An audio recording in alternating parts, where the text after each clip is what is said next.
Genèse chapitre 3 explique comment le péché est entré dans le monde, mais n'indique pas clairement pourquoi Dieu a permis à Satan d'entrer dans le monde, dans le jardin d'Éden.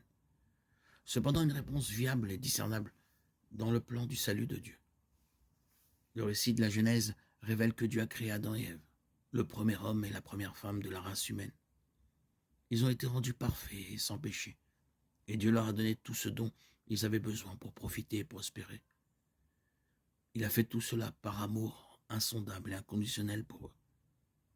Dieu désirait qu'ils l'aiment en retour et exprime cet amour par une obéissance fidèle.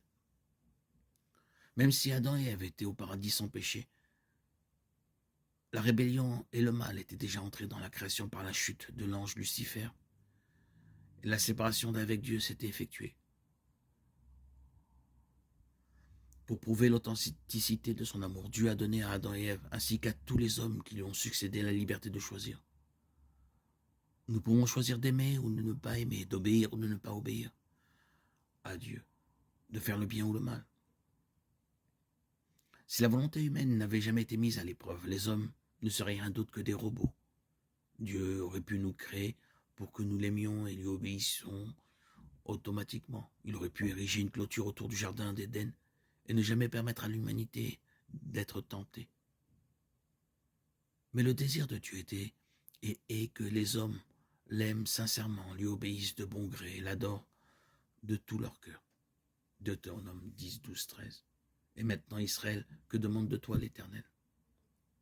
Ton Dieu, sinon que tu craignes l'Éternel, ton Dieu, que tu marches dans toutes ses voies, que tu l'aimes, que tu serves l'Éternel, ton Dieu, de tout ton cœur et de toute ton âme, et que tu observes les commandements et les lois de l'Éternel, que je te prescris aujourd'hui, afin que tu sois heureux.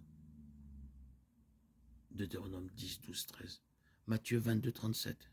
Et il lui dit, tu aimeras le Seigneur ton Dieu de tout ton cœur, de toute ton âme et de toute ta pensée. Jean 14, 15.